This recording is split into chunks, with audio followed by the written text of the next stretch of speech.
নমস্কার বন্ধু। Malay Mukhopadhyay, confederation of state government employees. বন্ধু, আমরা আপনাদের কথা দিয়েছিলাম যে 2008 সাল থেকে 2019 সাল পর্যন্ত সর্বোচ্চ আদালতের নির্দেশ মোতাবেক যে বকেয়া ডিএ ব্যাকলগ অনুসারে টোটাল কত টাকায় গিয়ে উপস্থিত হলো সেটা আপনাদের কাছে তুলে ধরব।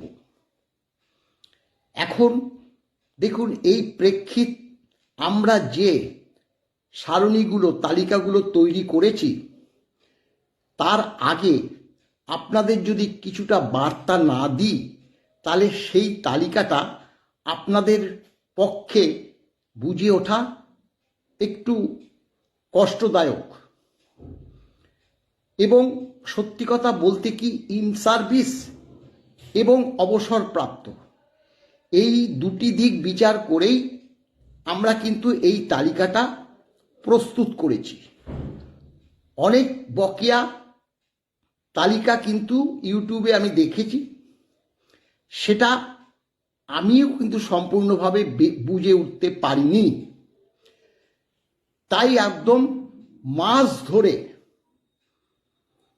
যে April, May, June, July, August, September, October, প্রতি মাসে আপনার ব্যাকলগ কত হলো সেটা আমরা তুলে ধরেছি, একদম 2008 থেকে 2019 পর্যন্ত। স্বাভাবিকভাবেই সেগুলো পরপর সাজিয়ে যখন আমি পোস্ট করব, তার আগে কিছুটা আপনাদের সেই যে পরিসংখ্যানগুলো বলে নিতে চাই। দেখুন, যেটা প্রথমেই বলি যে আমরা ডিএ মামলায় ট্রাইব্যুনাল, উচ্চ আদালত এবং সর্বোচ্চ আদালতে জয় পেয়েছি। অর্থাৎ আদালতগুলো যে আবেগে চলে না, আদালতগুলো আইন মোতাবেক চলে, সেটা আমরা বুঝে যে সকল ডকুমেন্টসগুলো আমরা আদালতের কাছে তুলে ধরেছিলাম সেগুলো আমি পোস্ট করব না, কিন্তু আমি আপনাদেরকে এক ঝলক দেখাচ্ছি। যে দেখুন, এটা হচ্ছে এই যে তালিকা করে আমরা দিয়েছিলাম, দিল্লি, চেন্নাই বা এআইসিপিআই মেনে যে ডিএটা হয় সেগুলো আমরা কিন্তু তুলে ধরেছিলাম। এই যে অর্ডার, প্রতিটি অর্ডার, এখানে প্রতিটি অর্ডার, এবং তারা বলছে এখানে অর্ডারটা করেছে office of the resident commissioner বঙ্গভবনের ক্ষেত্রে, government of West Bengal A/2 state emporia building, Baba Khar Singh মার্গ, নিউ দিল্লি। এখানে প্রতিটি অর্ডারেই তারা বলেছে যে pay off the dearness alliance to the employee of the West Bengal government sanction at Delhi, new Delhi, central government revise rate effect from such and such. অর্থাৎ প্রতিটি order কিন্তু আমরা তুলে ধরেছিলাম 2008 সাল থেকে 2019 সাল পর্যন্ত। এই তালিকা এইভাবে আমরা করে করে দিয়েছিলাম। এবং ধরুন, আমরা তখন বলেছিলাম যে আমাদের যখন 12% দিয়ে, তখন কেন্দ্রীয় সরকার অর্থাৎ এআইসিপিআই মেনে সেই ডিএ হচ্ছে 22%।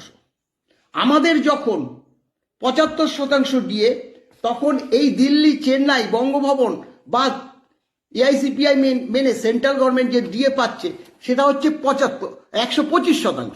এই যে অর্ডারগুলো আমরা দিয়েছিলাম, দেখুন, এই যে পার্ট ডিপার্টমেন্টের নির্দেশ মতো রেসিডেন্ট কমিশনার এই অর্ডারগুলো বার করে। তার পরিপ্রেক্ষিতে উচ্চ আদালত, আপনারা জানেন, হলফনামা চায় যে রাজ্য সরকারের যে ডিএ অর্ডার অনুযায়ী আজ পর্যন্ত কত শতাংশ ডিএ দেওয়া হলো এবং কেন্দ্রীয় সরকার তথা এই দিল্লি চেন্নাইতে কর্মরত এই রাজ্যের কর্মচারীরা বর্তমানে ডিএটা কত শতাংশ পাচ্ছে তার তালিকা দিয়ে দিন। এই তালিকা তো আমাদের কাছে আছে, অস্বীকার করতে পারেনি, কিন্তু সরকারকে দিতে হচ্ছে। এই দেখুন তার অর্ডার, সরকার, এটা কিন্তু হলফনামার একটা অংশ, এটা হলফনামার একটা অংশ। এখানে পরিষ্কার বলেছে, এই যে দেখুন, এখানে পরিষ্কার বলেছে ROPA 2009 number 1690F dated 23/2/2009 fifth pay commission West Bengal. Order number date বলছে, এই যে অর্ডার নাম্বার ডেট 1/4/8 2% দিয়েছে। তখন তারাই বলছে, না বলে তো মানে সাপ্রেস করা হবে, কারণ আমরা তো তুলে ধরেছি দিল্লি চেন্নাই বা এআইসিপিআই মেনে তখন 12 পাচ্ছে, তারা বলছে। তারপরে 6, তখনও তারা 12 পাচ্ছে। একটা কথা মনে রাখবেন, একটা ডিএ যখন ঘোষণা হয় সেটা 6 মাস করে তার মেয়াদ থাকে, পরবর্তী আর একটা ডিএ আবার ঘোষণা হয়, অর্থাৎ 1 জানুয়ারি 1 জুলাই, 1 জানুয়ারি 1 জুলাই, এটা জানেন। এই হচ্ছে অর্ডার, সরকার কিন্তু দিয়েছে। এই অর্ডার দুটো আমরা দেখালাম যে দিল্লি চেন্নাই বা এআইসিপিআই মেনে যে ডিএ হয় সেই ডিএটা কত শতাংশ আর রাজ্য সরকার কত শতাংশ। সেক্ষেত্রে আপনার এই যে রায়টা দিয়েছে, বলেছে 2008 থেকে একদম 19 পর্যন্ত বকেয়া ডিএ সরকারি কর্মচারী, অবসরপ্রাপ্ত সরকারি কর্মচারীদের মিটিয়ে দিতে হবে। অর্ডার আপনারা সবাই পড়ে দেখেছেন এবং তা 25%। এটা আমরা আগেও বলেছি 25% কেন দিতে বলেছে। প্রথমে যার সঙ্গে সর্বোচ্চ আদালতের তৈরি করা হাই পাওয়ার কমিটি এই 25% নিয়ে কথা বলবে না, কারণ সরকার গিয়ে সুপ্রিম কোর্টে আগ বাড়িয়ে হোক বা যাই হোক বলেছিল যে আমরা 25% টাকা সুপ্রিম কোর্টে জমা রাখতে চাই বলেছিল। অর্থাৎ সরকারের কাছে টাকা আছে, তোমার কাছে টাকা আছে, তাই 25% ইমিডিয়েট তুমি সরকারি কর্মচারীদের হাতে তুলে দাও। কিন্তু আজ পর্যন্ত সেই দিকে সরকারের কোনো কর্ণপাত করেনি। তাই আমরা সরকারকে কন্টেম নোটিশ দিয়েছি। তারপরেও 7 দিন দেখার পরে গত 21 তারিখে আমরা আবার সর্বোচ্চ আদালতকে জানিয়েছি বাই নেমে মুখ্য সচিব এবং অর্থ সচিব, আমাদের ডায়েরি নাম্বার পড়ে গেছে, মুখ্য সচিবের নামেই কেসটা আছে, তাই মুখ্য সচিব বাই নেমেই কন্টেম পিটিশন ফাইল হয়ে গেছে। সর্বোচ্চ আদালত নিশ্চয়ই 5 তারিখ পর্যন্ত দেখবে, তারপরেই ডেটটা দেবে। আমরা ছেড়ে দেব না, কিন্তু হঠাৎ করে যদি 25% অর্ডার বেরিয়ে যায়, আজ না হোক কাল বেরোবে, কাল না হোক পরশু বেরোবেই, ডিএ দিতে হবে।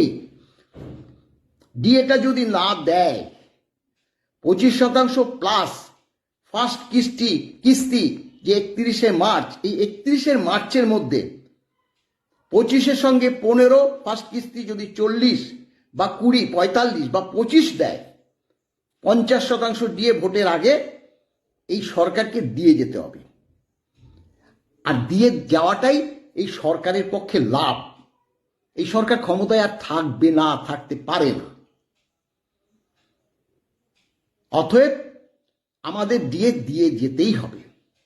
এবার যেটা দেখাবো সেটা হচ্ছে 4খানা সিটে আমরা যে এই যে দেখুন, এগুলো আমি আপনাদেরকে পরপর তুলে দেব, তাতে আপনি খুব সহজে আপনার টোটাল যে ডিএটা হচ্ছে সেটা আপনি বার করে নিতে পারবেন। আমি আরো একটা 1 নম্বর স্কেল যদি পঞ্চম বেতন কমিশন তো লাগু হয়েছিল 1/1/2006 হয়তো জয়েন করেছে, 7 এবং 8 দুটো ইনক্রিমেন্ট, 6,600 1 নম্বর স্কেল তার দুটো ইনক্রিমেন্ট করে আমি দেখেছি 7,002 টাকা। আমি রাউন্ড ফিগারে 7,000 করেছি। রাউন্ড ফিগারে 7,000 করে প্রতি মাসে তার যে বকেয়া কত টাকা সেটা পরপর পরপর পরপর করে দেখিয়ে দিয়েছি যে একজন 7,000 টাকা সর্বনিম্ন বেতনে তার কত বকেয়া হয়েছে। কিন্তু 2008-এ যদি তার 7,000 টাকা বেতন হয় সেটা কিন্তু আবার আমি কষেছি, কিন্তু সেটা যার যার ব্যক্তিগত স্তরে কষতে হবে। এই 7,000 টাকাই কিন্তু তার কন্টিনিউস থাকবে না। আমি যদিও কন্টিনিউ 7,000 টাকার উপর করেছি, আমি দেখেছি সেটা প্রায় 10,000, 9,700-800 টাকার মতো হয়। অর্থাৎ যখনই বেসিক বাড়বে, অর্থাৎ ইনক্রিমেন্ট যোগ হবে, তার ডিএ বকেয়াটাও বেশি হবে, ব্যাকলগ। এবার এই যে ব্যাকলগগুলো এখানে যখন আমি দেব, দেখুন এই কথাগুলো না শুনলে কিন্তু পরবর্তীকালে আপনারা বুঝতে পারবেন না, এত বার্তা তো আমি বলতে পারবো না। এখানে যেখানে বলেছি যে অর্ডার নাম্বার, রাজ্য সরকারের যে অর্ডার নাম্বার, রাজ্য সরকার যে ডেট অফ এফেক্ট অর্থাৎ কবে থেকে ডিএটা দিয়েছে কবে থেকে, এবং পার্সেন্টেজ ইন দি স্টেট অর্থাৎ আমাদের ওয়েস্ট বেঙ্গলে পার্সেন্টেজ কতটা দিয়েছে, দিল্লি বা চেন্নাই অর্থাৎ বঙ্গভবন বা এআইসিপিআই মেনে তারা কতটা ডিএ পেয়েছে। তাহলে কি হলো দেখুন, 1 নম্বরটা আমি বলছি যে 1/4/2008-এ অর্ডারে 2% আমরা ডিএ পেয়েছি। সেই সময় যেহেতু 8 সাল থেকে দিতে বলেছে, ওই সময় 1/4/2008-এ কেন্দ্রীয় সরকারের কর্মচারীরা অর্থাৎ সেন্ট্রাল 6 বেতন কমিশন বা দিল্লি চেন্নাইয়ে তারা তখন পেত 12% ডিএ। তাহলে কি হবে, খুব সহজ, 12 - 2 ইকুয়াল 10%। তাহলে আপনার বেসিকটা যদি 7,000 থাকে, 10,000 থাকে, 15,000 থাকে, 20,000 থাকে, সেই বেসিক ইন্টু 10% প্রতি মাসে তো করছি, অতএব মাসটা আর গুণ করতে হবে না। যেমন এই যে এইভাবে আমি বলে দেব, আপনারা দেখলেই বুঝতে পারবেন। প্রথমে order number, date of effect মানে আমাদের ডেট অফ এফেক্ট, তারপরে শতাংশ পার্সেন্টেজ মানে ইন দি স্টেট, তারপরে দিল্লি চেন্নাই এআইসিপিআই অর্থাৎ তারা কত পাচ্ছে, বিয়োগ করলে সেটাও দেখিয়ে দিয়েছি। 12 - 2 10%। এপ্রিলে দেখার পর 7,000 টাকা উপর 10% 700 টাকা, পরেরটাও 7,000 টাকার উপর 10% 700 টাকা। তারপরে আমাদের একটু বেড়েছে, আমরা তখন পাচ্ছিলাম 6%, তখনও তাদের 12% ছিল। তাহলে 12 - 6 6%, সেই 7,000 টাকার উপর 6%। এইভাবে দেখুন এই যে কলমগুলো শেষে 3টে যোগে, এই 7,000 টাকার উপর 3টে যোগে তার এত টাকা ডিউজ হয়েছে। এই যে দেখছেন এত টাকা ডিউজ হয়েছে, তারপরে তা এত টাকা ডিউজ হয়েছে, এত টাকা ডিউজ হয়েছে, এই যে ডিউজ হয়েছে, এগুলো ডিউজ হয়েছে 1টা 2টো 3টে 4টে পেজ আছে, 4টে পেজ আছে। আমি পরপর দিয়ে দেবো, ভিডিও আকারে দিয়ে দেবো প্রথমে, কারণ না হলে কর্মচারী সমাজ সেগুলো যদি অন্তত ভিডিও আকারে যদি পরপর দিয়ে দিই, সেগুলো শেয়ার করে নিজেদের যদি প্রোফাইলে না রাখে, তাহলে খুব যখন ডিএটা দেবে ক্যালকুলেশন করার সময় তখন আবার হয়তো আমাকে বলবে মলয়বাবু আপনি একটু পাঠান, তারপরে সেটাকে আবার আমি পেজে মানে ফটো আকারে দিয়ে দেবো। ফটো আকারে দিয়ে দিলে সেগুলো বাড়ানো যায়, কমানো যায়। আশা করি আপনাদেরকে আমি বোঝাতে পারলাম যে কিভাবে ডিএটা ক্যালকুলেশন করবেন। এবার আরও একটু বলে দিই, তাহলে হবে। দেখুন যে 7,000 টাকার উপর যেটা করেছি, একজন গ্রুপ ডি বা 1 নম্বর স্কেল, তারা কিন্তু পরবর্তীকালে তাদের আমি যেটা বললাম হিসাব করেছি 9,700 টাকা হয়েছে। 2008 থেকে 2019 12 সাল পরপর পরপর ইনক্রিমেন্ট হয়েছে, তাদের প্রায় 10,000 টাকা হয়েছে, সেটা প্রতি বছর বাড়তে বাড়তে হয়েছে। কিন্তু আমি তো করেছি ফিক্সড 7,000 টাকার ধরে। এটা তো সম্ভব না, প্রতি মাসে মাসে মাসে মাসে করে করাটা খুবই সময় অপেক্ষা মানে সময় লাগে। একজনের ক্ষেত্রে সে নিজেটা করে রাখতে হবে। সেটাতে আমি দেখেছি যোগ করে যে তার ডিউজ হয়েছে 3,20,000 টাকার মতো, 3,20,000, 7,000 টাকার উপর। এইবার দেখুন, এই যদি একটা বের হয়, যদি একটা বের হয় 7,000 টাকার উপর, যদি 3,20,000 হয়, তাহলে 1,000 উপর বকেয়াটা বার করলেই, 1,000 টাকার উপর বকেয়াটা বার করলে, আমি সেটাও দেখিয়ে দিয়েছি, 45,700 সামথিং। তাহলে 10,000 বার করা কোনো অসুবিধা নেই, 15,000 বার করা অসুবিধা নেই, 20,000 বার করা অসুবিধা নেই, 25,000 বার করা অসুবিধা নেই। এটাও একদম সহজে আপনারা এই ভিডিওটা পেলে অটোমেটিক আপনাদের একটা ধারণা হয়ে যাবে যে আমাদের বেসিক এটা, আমাদের পেনশনার মানে বেসিক এটা, অতএব সরকারের কাছ থেকে আমাদের পাওনা হয়েছে এই টাকাটা। এবং খুব সহজভাবে, কোনো অসুবিধা হবে না। যদি বুঝতে অসুবিধা হয় একদম আপনারা লিখিতভাবে জানাবেন, আমি নিশ্চয়ই আবারও সেটা বুঝিয়ে দেব। যদি আপনারা বুঝতে না পারেন নিশ্চয়ই আমরা বুঝিয়ে দেব। কিন্তু এই সব ডকুমেন্টস কিন্তু আমরা যেসব জায়গায় পাঠাবার, আমরা কিন্তু অলরেডি পাঠিয়ে দিয়েছি। বিস্তারিত বলবো না, আমরা পাঠিয়ে দিয়েছি।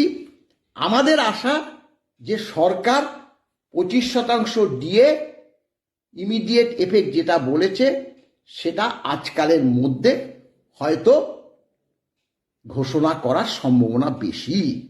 যদি না করে সুপ্রিম কোর্টে যায়, যেতে পারে। সরকার কি করবে, এই সরকারের চরিত্র বোঝা খুব কঠিন। গেলে পরে পরবর্তী পদক্ষেপ আমাদের যা করণীয় তাই করব। ভালো থাকবেন। নমস্কার বন্ধু।